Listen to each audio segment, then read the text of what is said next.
आशीर्वाद सबको चाहिए पर मेरे घर के अंदर नहीं होना चाहिए। ब्लेसिंग की चाहिए, पर वही उसका दोहरी सोच कि मेरा मजाक बनाना। और जब उसे कोई पंडित या कुछ कह देगा कि आप यहाँ किन्नरों का ब्लेसिंग लिए, उस समय वो ब्लेसिंग लेने के लिए मेरे को ढूंढेगा मैं कहाँ हूँ और क्या है। क्या आप मानती हैं कि समाज कब और कैसे उन्हें बराबरी का हक दे? देखो, सबसे बड़ा हमारा सोशल मीडिया और फिल्म इंडस्ट्रीज है। आप सोशल मीडिया पे रील्स देख रहे हो, कुछ लड़के बीएड में भी हमारे रोल्स कर रहे हैं। अब वो क्या साबित करना चाहते हैं? Who is this? वो अपनी टीआरपी बढ़ाने पर एक वो क्या किन्नर है, क्या वो डांस है? लेकिन क्या आज भी किन्नर होने की वजह से आपको कहीं ना कहीं तिरस्कार या दूरी झेलनी पड़ती है? देखो, तिरस्कार तो शुरू से ही मिला ही है जी, पर जिंदगी में बदलाव बहुत बड़ी चीज होती है ना। कोई भी समाज, आप लोग तो क्या करोगे, नाच और गाने के अलावा क्या कर सकते हो? लोग को यही सोचती। एक औरत का भी होता, औरत की लड़ाई का आज भी मानते हैं कि हमारी औरतों को बराबर हक नहीं मिल पाया। जी, जगह जगह रोडों पे एक भीख जैसा और जबरदस्ती जैसा माहौल बना हुआ है, तो इस पे आप क्या कहना चाहेंगे? देखो, समाज का रवैया और समाज की विडम्बना, मैंने कहा ना कि सबसे बड़ी चीज है कि 2019 का एक्ट जो हमारा बहुत बड़ा सिंपल क्लियर कर रहा है। आज के टाइम पे बेरोजगारी सब देखते हैं कि काम देने की कोई सोचता नहीं है, उनकी तरफ नजर है। जिस दिन समाज रोजगार देने की सोच लेगा तो आपको सिग्नल पे नहीं खड़ा होगा। पुष्पमाई, अगर भगवान की नजर में सब एक समान है, तो फिर इंसानों की नजर में ये भेदभाव क्यों? नमस्कार दोस्तों, आपका स्वागत है आज हमारे खास पॉडकास्ट में। आज हम जिस शख्सियत के बारे में बात करना जा रहे हैं, सिर्फ आध्यात्मिक जगत से ही नहीं बल्कि समाज की सोच बदलने वाली आवाज है। पुष्पमाई जी, किन्नर समाज की महामंडलेश्वर पुष्पमाई जी, आज हमारे चैनल बतंगड़ में आपका बहुत बहुत स्वागत है। नमस्कार पुष्पमाई जी, आज आपका अध्यात्म से लेके महामंडलेश्वर तक का सफर कैसे रहा? देखो, बचपन में ही मैं बहुत आध्यात्म से जुड़ी थी, क्योंकि ईश्वर के प्रति मेरा बहुत ज़्यादा दृढ़ विश्वास था। और आध्यात्मिक जीवन में हम लोगों ने जब 2014 में एक हमारा वो जेंडर को रिकॉग्नाइज मिला, तो हमने सोचा कि जेंडर में तो हमें रिकॉग्नाइज मिल गया, सरकारी कागजों में तो हमें बदलाव मिल गया, अब लोगों की सोच और नज़र में बदलाव कैसे ला सकते हैं। तो 2015 में हम लोगों ने उज्जैन में आध्यात्मिक वाटिका के अंदर हम लोगों ने एक मीटिंग करी और हमने कहा किस तरह हम सेहत में अपनी भागीदारी निभा पाए, ताकि जो सनातन धर्म में जो हमारे ग्रंथों में हमारा उल्लेख था वो कहीं न कहीं होता, तो अपना खोया हुआ वजूद को यथावत स्थापित करने के लिए हमने किन्नर अखाड़ा बनाया। और किन्नर अखाड़ा बना के उसमें मेरे को जो राजस्थान की महामंडलेश्वर बनाया गया, और ताकि मैं जो सनातन में हमारा खोया हुआ वजूद है उसको यथावत स्थापित करने के लिए मुझे ये किन्नर अखाड़ा बनाया, जिसकी मैं फाउंडर मेंबर भी हूँ और साथ में राजस्थान की महामंडलेश्वर भी हूँ।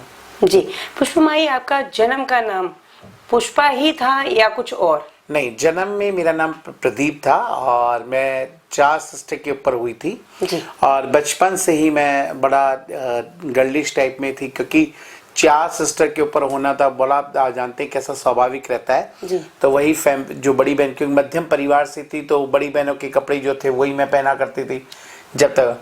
और मैं मेरे बॉर्न के बाद मैं इतनी लकी हुई कि हम लोगों ने एक बंगले से 630 गज का बड़ा बंगला लिया। मैं ओल्ड सिटी में जयपुर में रहते थे जी। और मेरे बॉर्न के बाद में हम लोगों ने एक बहुत 630 गज का बड़ा बंगला लिया। मेरे सबसे बड़ा वाला भाई है वो विदेश चला गया, तो मैं घर के अंदर बहुत लकी साबित हुई थी और वो लकी के चक्कर से ही मुझे बड़ा नाजों से पाला। और मेरी माँ एक ही बात कहती थी, देसी का लड्डू टेढ़ा ही सही पर मेरा है। और इसीलिए परिवार के साथ रहना और परिवार के साथ रह करके अपनी एजुकेशन को कंप्लीट करना, और एजुकेशन कंप्लीट करने का आज मैं पीएचडी करके आज जिस पोस्ट पे और महामंडलेश्वर पोस्ट ग्रेजुएशन करने के बाद में आज मैं यहाँ पर, तो मेरी माँ से एक वादा किया हुआ था, जिंदगी में कभी ऐसा काम नहीं करूँगी जिससे मेरा और मेरे परिवार का नाम खराब हो। स्कूल में ही मैं जो थे डांस प्रोग्राम करना ये करना शुरू से ही थे, तो वो मेरा बचपन बड़ा सुखद ही रहा, क्योंकि समाज का हमेशा जो जीवन है वो दुखद ही रहता है, क्योंकि सोसाइटी और परिवार एक्सेप्ट नहीं कर पाए। मैं बहुत अपने आप को लकी मानूंगी कि मेरे परिवार ने मुझे एक्सेप्ट करके आज इस पोस्ट तक लाके खड़ा किया है, तो कहीं ना कहीं मेरे माँ बाप का आशीर्वाद और मेरी माँ का आशीर्वाद मेरे साथ में है। जी, पुष्पमाई जी, समाज आपको आस्था और श्रद्धा से देखता है, लेकिन क्या आज भी किन्नर होने की वजह से आपको कहीं ना कहीं तिरस्कार या दूरी झेलनी पड़ती है? देखो, तिरस्कार तो शुरू से ही मिला ही है जी पर जिंदगी में बदलाव बहुत बड़ी चीज होती है ना। जी। तो जब सुप्रीम कोर्ट के जजमेंट से पहले जब मैंने 2002 में काम करना शुरू किया तो वो चीजें मुझे हासिल नहीं हो पा रही थी। क्यों नहीं हो पा रही? क्योंकि मेरे पास मेरा वजूद नहीं था। कोई भी समाज, आप लोग तो क्या करोगे, नाच और गाने के अलावा क्या कर सकते हो? जी, जी। लोग को यही सोच थी, क्योंकि जहां पर एक मेंटली हम कहते हैं ना, जैसे एक जस्ट कास्ट के बारे में बात करते हैं, हम धोबी समाज की बात करते हैं, हम नाई समाज का, जहां पर वो कास्ट आ जाती है, अच्छा आप वो कोई काम कर, दुनिया की मेंटली भी एक कैसी बनी हुई है, ये नहीं बना क्यों सर? तो जब उससे पहले ऐसा ही था, मैं किसी भी गवर्नमेंट डिपार्टमेंट में जाती थी तो डिपार्टमेंट वाले मेरे से बात नहीं करते थे। क्यों? क्योंकि उनको पता है क्या इनके लिए पॉलिसी होगी, क्या चीज के लिए। पर फिर भी मैंने हिम्मत नहीं हारती थी और मैं कहीं ना कहीं बोला, और सुप्रीम कोर्ट के जजमेंट से पहले ही मैंने 2 पॉलिसियां पहले ही बदलाव करके लाई। एक जो 2013 के अंदर मैंने हिजड़ा पेंशन, जिस औरतों को मिलती है, तो उस समय हिजड़ा शब्द था तो हिजड़ा पेंशन चालू करवाई थी जी। और 2013 के अंदर ही जिस तरह महिलाओं को 30% का रिजर्वेशन मिलता था रोडवेज में, वो 30% का रिजर्वेशन की 2 पॉलिसीज मैंने बिफोर सुप्रीम कोर्ट के जजमेंट से पहले ही कराई, क्योंकि बदलाव ही मैंने कहा जिंदगी, और मैंने अपनी हिम्मत नहीं हारती थी। और साथ में मेरे खुद का वोटर आईडी को बदलाव करवाया, क्योंकि उस समय हमारे जो इलेक्शन कमिश्नर जोगाराम जी हुआ करते थे, तो मैं उनके पास पहुंची और मैंने कहा मेरे को मेरी आइडेंटिटीज को चेंज करना है। तो उस समय उन्होंने कहा कि ऐसा कोई जेंडर होता ही नहीं है। तो मैंने कहा कि सर मुझे तो दोनों नाम मेरी आइडेंटिटीज के चाहिए। तो जाकर के मेरे वोटर आईडी जो बनी उसके अंदर दोनों नाम मेंशन हुए, प्रदीप और पुष्पा। और वो क्यों मैंने प्रदीप और पुष्पा कराया? क्योंकि मेरे को पता था कि मेरे स्कूल के डॉक्यूमेंट्स को मैं नहीं बदल सकती हूँ, मेरे पासपोर्ट्स को चेंज नहीं कर सकती, मेरी फैमिली प्रॉपर्टी राइट्स के लिए मेरे को दोनों नाम मेंशन करने थे। पर अब तो बहुत ज़्यादा बदलाव हो चुका है। 2019 का एक्ट आ गया ताकि मैं अपना पूरा नाम बदला सकती हूँ और अपने पूरे डॉक्यूमेंट्स को चेंज करा सकती हूँ। तो बहुत सारा बदलाव को अभी सुप्रीम कोर्ट के जजमेंट के 2019 के एक्ट के बाद में बहुत सारी चीज़ें। पर जहाँ पर पहले तिरस्कार हुआ करता था, आज देखती हूँ वही डिपार्टमेंट्स लोग मुझे फ़ोन करते हैं और पूछते हैं मैडम हमें ये पॉलिसी या गाइडलाइन चेंज करने, आप कब आ रही, टाइम निकालना है। और मुझे तो बड़ा अच्छा लगता है कि बदलाव जिंदगी। अगर मैं पुरानी बात को लेके, तिरस्कार तो एक औरत का भी होता, औरत की लड़ाई को आज भी मानते हैं कि हमारी औरतों को बराबर हक नहीं मिल पाया, तो वहां तो मैं तो बहुत पीछे हूँ। जहाँ औरत सृष्टि की रचयिता है और सब कुछ है, उसके बाद भी आज भी औरतों को बराबर का दर्जा नहीं है, वहां तो मेरी गिनती तो बहुत बात की बात है। तो मैं अभी भी लड़ाई जंग जारी है। तिरस्कार तो दुनिया का है, दुनिया की सोच और नजरिए का तिरस्कार है अभी भी। बाकी अगर देखिए सरकारी कागजों में आज भी जहाँ पर नॉर्म्स में एक्सेप्टेंस है, यही सबसे बड़ा बदलाव और यही सबसे बड़ा स्वीकारता है कि सरकार और डिपार्टमेंट्स हमें स्वीकार चुके हैं। स्वीकारना है तो अभी समाज के जो तिरस्कार है और समाज के नजरिए उसको स्वीकारना है। माई जैसे नॉर्मली फीमेल को जो पेंशन व्यवस्था रहती है गवर्नमेंट की, उसी तरीके से आप लोगों पे भी लागू किया है क्या? हाँ, मैंने 2013 के जो नॉर्मल महिलाओं के लिए पेंशन थी, जैसे विडो लेडी है, सिंगल वुमेन है, और उसी तरह ट्रांसजेंडर्स को भी सिंगल वुमेन्स को कैटेगरी में माना गया। सिंगल वुमेन उनको पेंशन है। अभी बहुत सारा वेलफेयर बोर्ड, पिछली सरकार ने 10 करोड़ का फंड सेंक्शन किया था, जिसमें हम लोगों ने बहुत सारा चीज़ें SOP बना के सरकार को दी थी। ये फंड किन किन सेंक्शन में खर्च होना चाहिए, तो वो फंड में हम लोगों ने जैसे SRS है, हाउसिंग पॉलिसीज में बदलाव है, NFS योजनाओं में चेंजिंग है, और एजुकेशन के लिए है, हमने स्कॉलरशिप के लिए रखा है। और कोई ट्रांस अगर अपना बिजनेस करना चाहता है तो उसके लिए 5 लाख तक का लोन का प्रावधान भी रखा। ऐसे करके बहुत सारी हम लोगों ने उसमें बदलाव करके सरकार को दिया था। सरकार ने 10 करोड़ में से 8 करोड़ 87 लाख को भी सेंक्शन करके और फंड को सेंक्शन भी किया था। उसमें अभी लोग लाभान्वित भी हो रहे हैं और लोग लाभ भी उठा रहे हैं। धरातल पे उतर गया कहने का। हाँ जी। किन्नरों को अक्सर मजाक या दया की नजर से देखा जाता है। क्या आप मानती हैं कि समाज कब और कैसे उन्हें बराबरी का हकदार देगा? देखो, सबसे बड़ा हमारा सोशल मीडिया और फिल्म इंडस्ट्रीज है जिसने मुझे मेरे कैरेक्टर को दर्शाया ऐसा है कि हमेशा हंसी का पात्र बना है। आप चाहे रियलिटी शोज देख लीजिए या कोई मूवीज देख लीजिए जिसमें किन्नरों का अलग रूप दिखा है। वहीं आशीर्वाद सबको चाहिए पर मेरे घर के अंदर नहीं होना चाहिए। जी, जी। ब्लेसिंग की चाहिए, पर वही उसका दोहरी सोच कि मेरा मजाक बनाना।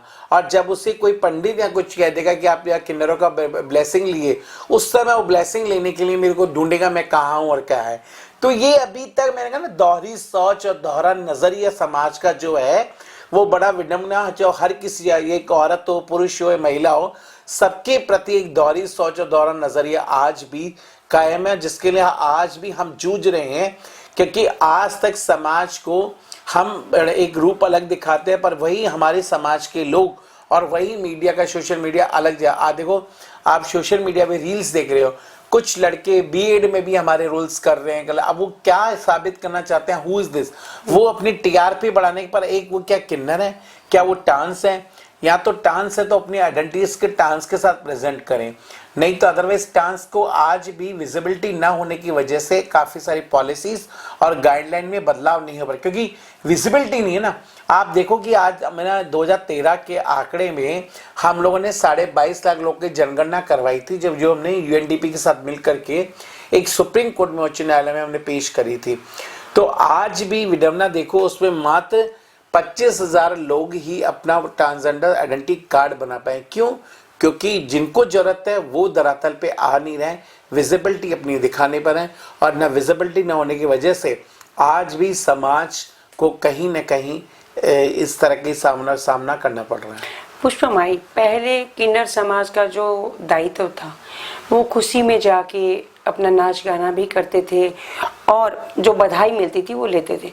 आज आप देखते हैं तो रेड लाइट पे, जगह जगह रोडों पे एक भीख जैसा और जबरदस्ती जैसा माहौल बना हुआ है। तो इस पे आप क्या कहना चाहेंगे? देखो, समाज का रवैया और समाज की विडम्बना, मैंने कहा ना कि सबसे बड़ी चीज है कि 2019 का एक्ट जो हमारा बहुत थोड़ा सिंपल क्लियर कर है। पहले जो किन्नर समाज था वो बधाई पे या शादी पे या बच्चे पे, पर आज हम देखते हैं सिग्नल पे, ट्रेन में और सब में, सब देखा हम सिक्के का एक पहलू देख रहे हैं, दूसरा पहलू जानने की कोशिश, उसके दो तरह से देखते हैं जी। आज के टाइम पे बेरोजगारी, सब देखते हैं कि काम देने की कोई सोचता नहीं है, उनकी तरफ नजर देता है। जिस दिन समाज रोजगार देने की सोच लेगा तो आपको सिग्नल पे नहीं खड़ा होगा।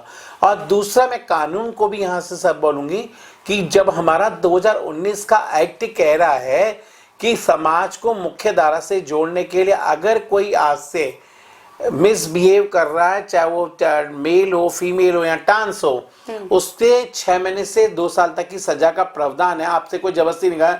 आज के टाइम पे अगर इस तरह का आपको एक्टिविटीज दिखती है या इस तरह का हो रहा है, तो अगर डाउटफुल है तो ये डिपार्टमेंट्स की कमियां हैं और ये सरकार के कानून में जो इसके दायरे के अंदर होके कर रहे हैं, तो उनके पर सख्त कार्रवाई होनी चाहिए। और इस पे लिए मैं भी कहूंगी सरकार से कि इस तरह जो सिग्नलों पे, ठीक है आप ले रहे हैं वो अलग चीज। मैंने इसीलिए अभी सरकार को 2 प्रस्ताव दिए हैं कि जो नगर निगम की जो पार्किंग के कॉन्टेक्स्ट है वो ट्रांसजेंडर्स लोग को दे दिया जाए। वो सिग्नल पे 10 रुपए मांगने से बढ़िया है पार्किंग का चार्ज 20 रुपए शुल्क कर दिया जाए, ताकि 10 रुपए ट्रांस को मिल जाए और 10 रुपए सरकार को दिया जाए। उसका 50 रुपए ब्याह पे कॉन्टेक्ट बेस पे रख दिया जाए।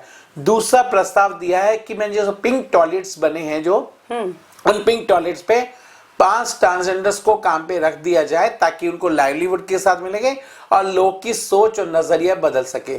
तीसरा प्रस्ताव दिया है मैंने, ताकि जो ये नगर निगम के गार्डन्स और पार्क्स होते हैं, उन पार्क्स में रख रखाव के लिए ट्रांसजेंडर्स को काम पे रख दिया जाए, ताकि वो लाइवलीहुड के साथ जी पाए। और पब्लिकली जो पब्लिक सोसाइटी और जो ट्रांसजेंडर लोग भी, जो बहुत बड़ा गैप है, उस गैप को हम खत्म कर सके और समाज को मुख्यधारा से जोड़ पाए, ताकि जो ये बैगिंग का, ट्रेनिंग का, ये सब चीजें पे स्टॉप हो पाए। जी जी, बहुत बढ़िया। पुष्पा माई जी, क्या आपको लगता है कि आज भी किन्नरों को मंदिर, राजनीति और शिक्षा जैसे मंचों से दूर रखना जानबूझकर किया जाता है? देखो, मैं आपको इस चीज का बहुत एक सिंपल सा है, समाज को आज भी पूजनीय और कल भी पूजनीय था, पहले पूजनीय था, ठीक है। मुगल काल में समाज को धर्म परिवर्तन करके एक इस तरह मजबूर कर दिया कि समाज 2 वक्त की रोटी के लिए, पेट के लिए हाथ फैलाने लग गया।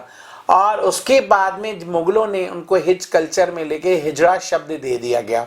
और जैसे ही मुगल काल खत्म हुआ तो जस्ट ब्रिटिश आया, तो ब्रिटिश ने देखा ये सब लोग अनैतिक कार्य कर रहे हैं, तो सेक्शन 377 लगा के मुझे क्रिमिनल घोषित कर दिया। 1947 में मेरा देश आज़ाद हो गया और मेरे देश के आज़ाद होने के बाद में उन धर्म के ठेकेदारों ने या उन पॉलिटिशियन ने कभी हमें समाज में हमारा खोया वजूद को यथावस्था में रखे हमें बैठाया नहीं और समाज को पीछे रखा।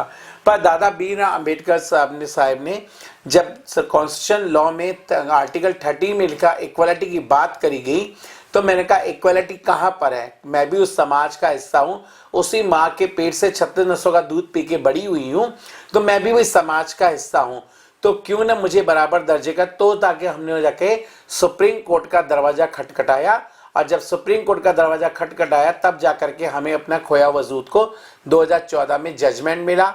और 2014 में जजमेंट मिलने के बाद में कि आज देखो कि हर जगह जैसे आप देख रहे हैं किन्नर अखाड़े महामंडलेश्वर धर्म की जगह पे आ गए हैं, और कई जगह पॉलिटिशियंस में भी आ रहे हैं, कई जगह पायलट भी हैं, कहीं टीचर्स भी हैं, कहीं डॉक्टर्स भी हैं, सब जो हिडन पॉपुलेशन थी निकल के आ रही हैं।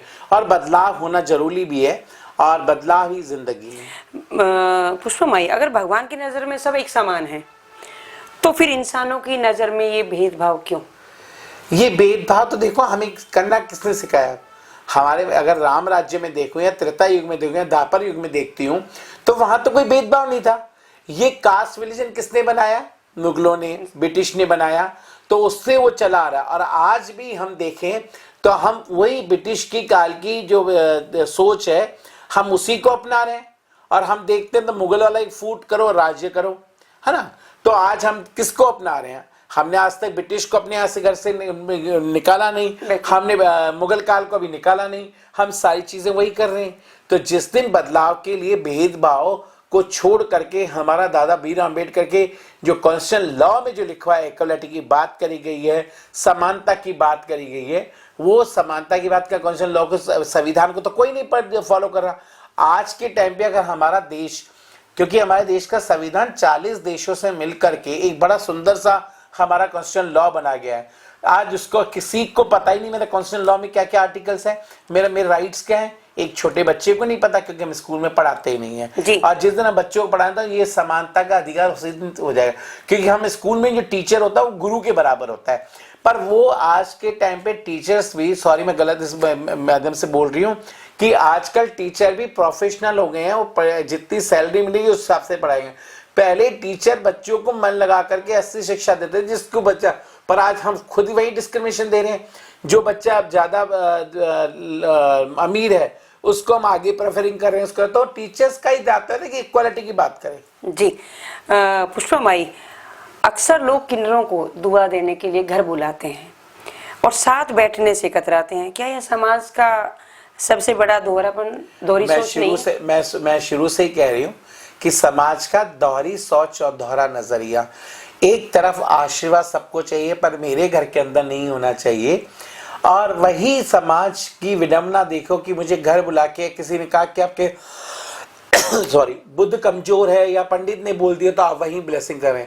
मुझे एक लड़की बात बताती हूँ कि वही समाज के जिसके मुझे बुलाया, घर पे खाना बुलाया, साथ बैठा के चाय पिलाई, और वही अगर मैं रात के 12 बजे आया तो लड़का मेरा हाथ पकड़ के नजर से कहता चल रही है क्या। तो वही समाज का अभी भी नजरिया बदला नहीं है, और समाज का रवैया जिस दिन बदलेगा समाज ऑटोमेटिकली मुख्य धारा से आ जाएगा। जी जी, किन्नर समुदाय की सबसे बड़ी जरूरत आज आप किसे मानते हैं? शिक्षा, रोजगार या सामाजिक सम्मान? देखो, सबसे बड़े शिक्षा मानती हूँ। जिस दिन शिक्षा, आज ऐसी ताकत है शिक्षा से मैं सम्मान भी पा सकती हूँ और मान भी पा सकती हूँ, और अपने आप का कह सकते जीवन जीने का व्यापन भी मान सकती हूँ। बिना एजुकेशन कुछ नहीं। अगर हमारी एजुकेशन पॉलिसीज के अंदर बदलाव आता है, अभी तो हम ये देख रहे हैं कि हाई एजुकेशंस में हमें बदलाव लेकर ना प्राइमरी एजुकेशंस में, जिस दिन प्राइमरी एजुकेशंस के अंदर ट्रांसजेंडर्स के लिए रिजर्वेशन हो जाएगा, जिस दिन स्कूल कॉलेजेस में ट्रांसजेंडर्स के बच्चों के लिए पढ़ाना शुरू हो जाएगा, तो समाज की सबसे बड़ी सोच वही है। और दूसरा, अगर जब आज हम बचपन मेरा एजुकेटेड होता तब जाके मैं किसी रोजगार के माध्यम से जुड़ती हूँ, तब मेरी शिक्षा ही नहीं होगी, मुझे घर से बाहर निकाल दिया जाएगा। मेरे पास कोई ऑप्शन नहीं है और मैं सिर्फ ताली बजाऊंगी और उसके अलावा या सेक्स वर्क करूंगी या मैं किसी ट्रेन बैगिंग करूंगी, मेरे पास ऑप्शन नहीं है ना। जी। पर अभी सरकार ने बहुत चीजें बदलाव करी हैं। सरकार ने शेल्टर होम स्टार्ट करे हैं ट्रांसजेंडर लोग के लिए, ताकि कोई भी, पर वो भी सिर्फ ये है कि 18 साल से ऊपर के, बिफोर 18 ईयर्स कोई अलाउ नहीं किया है। तो आज देखो मेरी जिंदगी, अगर मेरे माँ बाप ने 10 साल की उम्र में मुझे घर से बाहर निकाल दिया और मेरी उम्र 18 साल, यानी 8 साल मैंने जिंदगी व्यापन करी है, वो सिर्फ मेरी मानसिकता ऐसी है कि मैं सिर्फ ताली बजा के या किसी सिग्नल पे भीख मांग रहा हूँ या किसी सेक्स वर्क पे चौराहे पे खड़े के सेक्स वर्क के लिए कर रहा हूँ, तो मैं कहाँ जाऊँ? मेरे पास ऑप्शन नहीं है। तो सरकार को बिफोर 18 ईयर्स भी कोई ना कोई इस तरह का केयर होम स्टार्ट करना चाहिए, ताकि वो बच्चे भी आज जो आज घर छोड़ते हैं वो उन भी छत्र छाया में रहना चाहते हैं। किन्नर समुदाय के बच्चों और युवाओं के लिए आप कौन सी पहल करना चाहेंगे?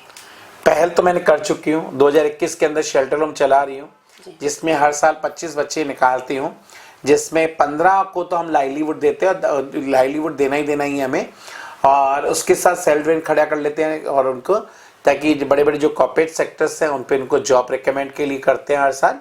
और यही शुरुआत तो अभी हमारी, और भी कहूँगी कि एजुकेशन के लिए भी हम लोग बात चल रही है। हमारा नेशनल ओपन यूनिवर्सिटी से उनको 10th तक जो ड्रॉप आउट हैं उनको 10th 12th करा रहे हैं, इग्नू से उनको आगे चल करके पढ़ाई कंप्लीट करा रहे हैं, ताकि उसके बाद में हमारी जो स्कॉलरशिप है, जो 188 बच्चों को हम स्कॉलरशिप दिले युवाओं को, ताकि उनको स्कॉलरशिप मिल पाए। और हमारा 3075 लोगों ने जॉब कैरियर पे, नेशनल जो जॉब कैरियर पोर्टल है उसमें 3775 लोग रजिस्टर्ड हैं, जिसमें 137 करीब राजस्थान के हैं जो अपने जॉब कैरियर को लेकर के कर रहे हैं। तो मैं उनको बेस्ट कहूँगी कि और आप तैयारी करें, ताकि आपके अच्छे से जॉब लग पाए। और इस पर आपका युवाओं को यही है कि मस्ट इन द, जो सबसे बड़ी ज़रूरत है वो है एजुकेशन। एजुकेशन के साथ लाइवलीहुड भी जरूरी है, और लाइवलीहुड के लिए जैसे मैंने आपको बताया कि हम सरकार से कह रहे हैं उनके लाइवलीहुड के लिए कुछ ना कुछ इस तरह का करना चाहिए, ताकि वो समाज के। आपने इतने बच्चे एजुकेट भी किए, तैयार किए, उनमें से कोई एक आध बच्चा कोई गवर्नमेंट में गया है अब तक? देखो गवर्नमेंट में तो नहीं, और आपको पता है 2017 के अंदर हमने बहुत प्रयास किया। 2017 प्रयास करने के बाद में गंगा जो एक है जालोर में, वो पुलिस में है, पर उससे भी फीमेल कोटे में जॉब दी है, ना कि ट्रांसजेंडर कोटे में दी है, क्योंकि ट्रांसजेंडर्स कोटा अभी खोला नहीं। मैंने आपको वही बताया, क्योंकि अभी तक हमारी विजिबिलिटी नहीं है। जिस दिन मेरा वोट बैंक तैयार हो जाएगा ना, उस दिन मुझे जरूरत नहीं पड़ेगी कि किसी सरकार को जगाने की कि मेरे इतने वोट हैं, तो अपने ऑटोमेटिकली पॉलिसी चेंज होगी और अपना रिजर्वेशन मिल जाएगा। जी। आपके लिए अध्यात्म का असली अर्थ क्या है? आध्यात्मिक का असली असर है कि अहम, यानी अपने अहम को त्याग के और समाज की मुख्य धारा से समाज के लिए अच्छे कार्य करना ही आध्यात्मिक है। जी, आपके जीवन की सबसे बड़ी चुनौती कौन सी रही है? आपने उसे कैसे पार किया? देखो जिंदगी में चुनौतियां हर रोज आती है, और जिंदगी एक चुनौती है।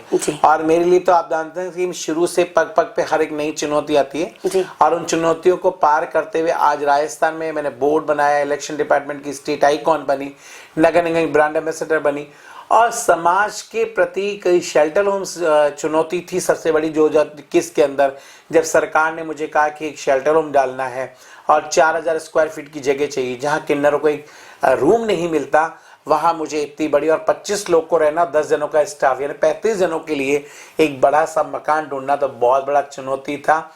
मैं जयपुर के अंदर पूरे 150 से 200 मकान देख चुकी, पर कोई देने को तैयार नहीं था।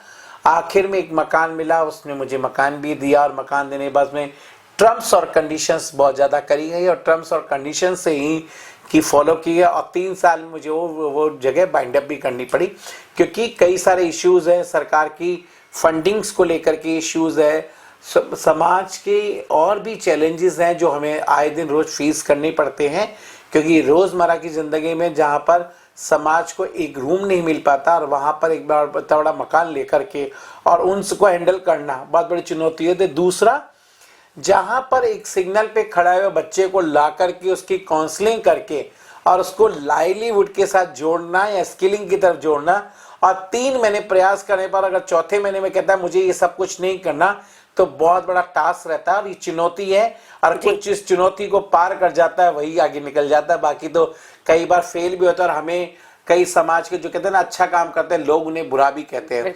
तो कई बार लोग मुझे बुरा भी कहते हैं, मुझे पता है कि मैं 4 लोग के लिए बुरी हूं तो 4000 लोग के लिए अच्छी हूं, आने वाले समाज के लिए अच्छी हूं।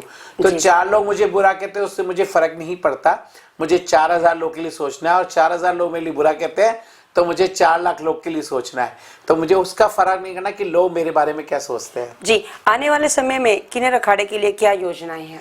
आने वाले समय में किन्नर अखाड़े की बहुत सारी योजनाएं हैं और योजनाओं में आश्रम और जो होमलेस हैं उनके लिए ना, और आध्यात्मिक में जो समाज के कहीं भी जो समाज में किसी भी जिम्मेवार जो 18 ग्रंथ हैं उन 18 ग्रंथ में जहां जहां हमारा उल्लेख था उन सबको एक जगह समावेश करके और किन्नर पुराण लिख दिया गया। उसका लोकार्पण अभी हम लोग 2028 के अंदर सेस कुंभ में करने वाले हैं, ताकि एक नया ग्रंथ है हमारा जो 18 ग्रंथ ना होकर के अब हमारे 19 ग्रंथ होंगे जिसमें किन्नर पुराण भी होगा। जी मैम, आखिरी सवाल आपसे, आपको अगर पॉलिटिक्स में आने का मौका मिले तो आप क्या जानना चाहेंगे?